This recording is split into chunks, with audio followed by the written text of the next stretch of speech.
card. Then we're going to go ahead and color it, and I am coloring with my Copics.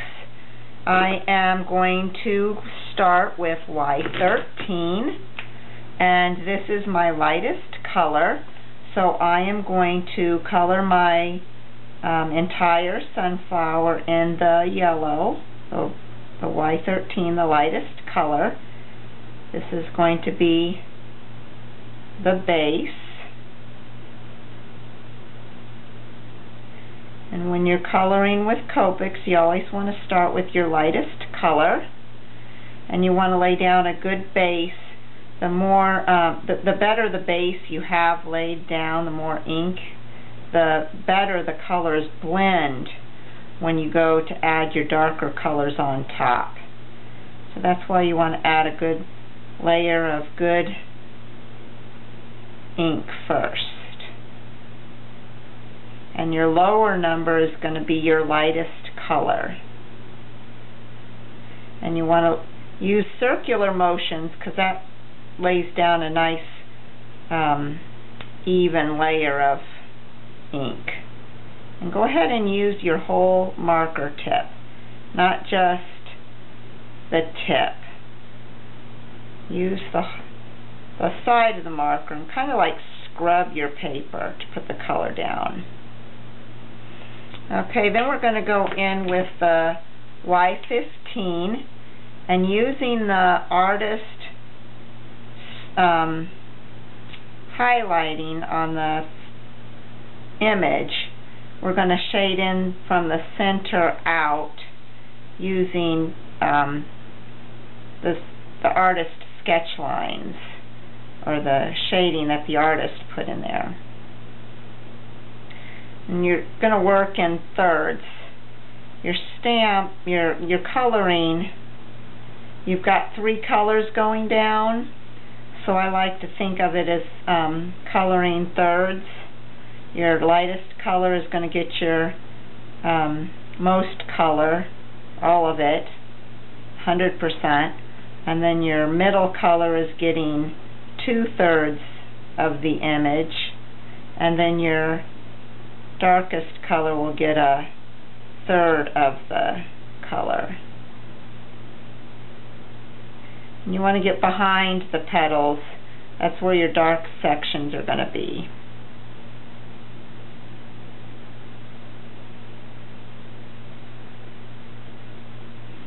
Okay, then you're going to go in with the darkest color, which is Y17.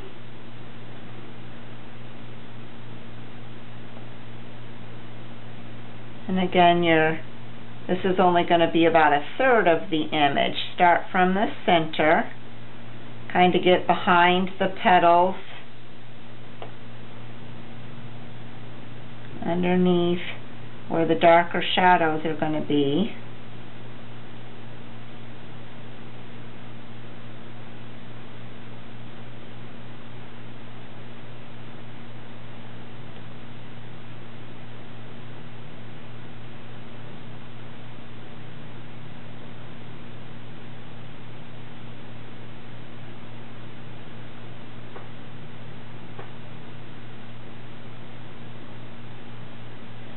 Okay, and then, oops, I forgot the little guy. Need to go back in with my middle color with that one. There's not much to shade on that one. And then you're going to go back with your lightest color and kind of go from your tip of the flower in this time and just kind of blend those colored lines, and it'll soften them and blend them.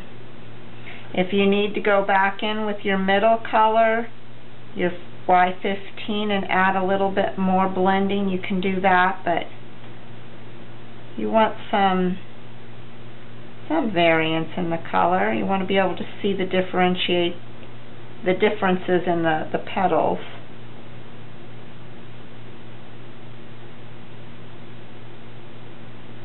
Okay, and even though we're going to color the center of the flower all brown, I still want to color it, so I'm using YR23, and this is just going to make sure just in case I don't get some glitter on part of it, that it will be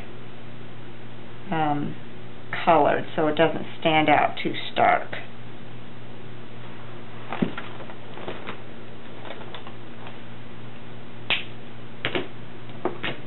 Okay, now on to the leaf. I'm going to start with G21.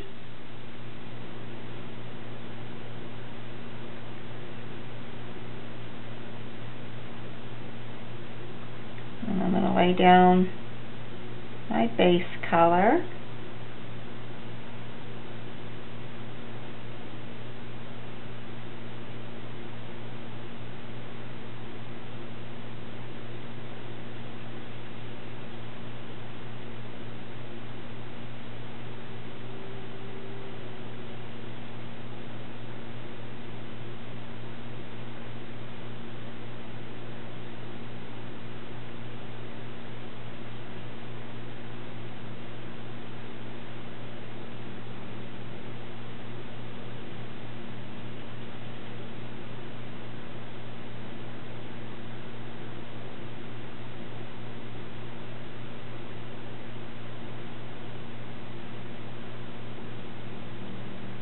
Okay, and then my middle color is G24.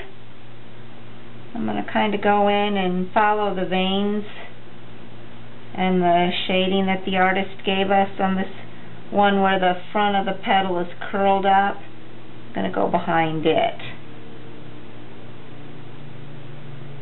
And then a little bit on the stem.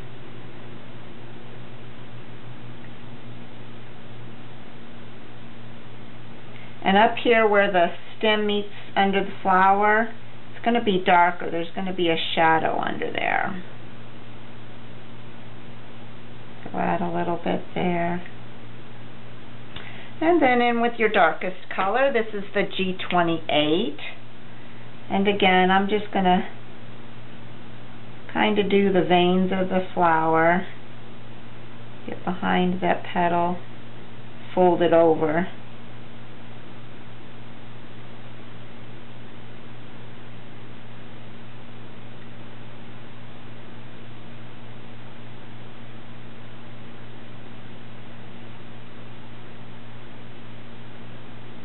If you want to add a little bit to the stem, you can do that.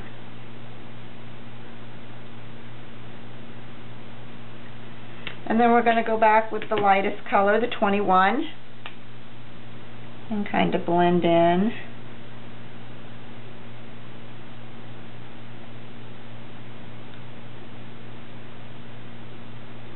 When you go over with the lightest color, even over the darker colors, it is going to lighten that area. So if you find that you've colored an area darker than what you would like, go back over it with a lighter color and it will lighten the area.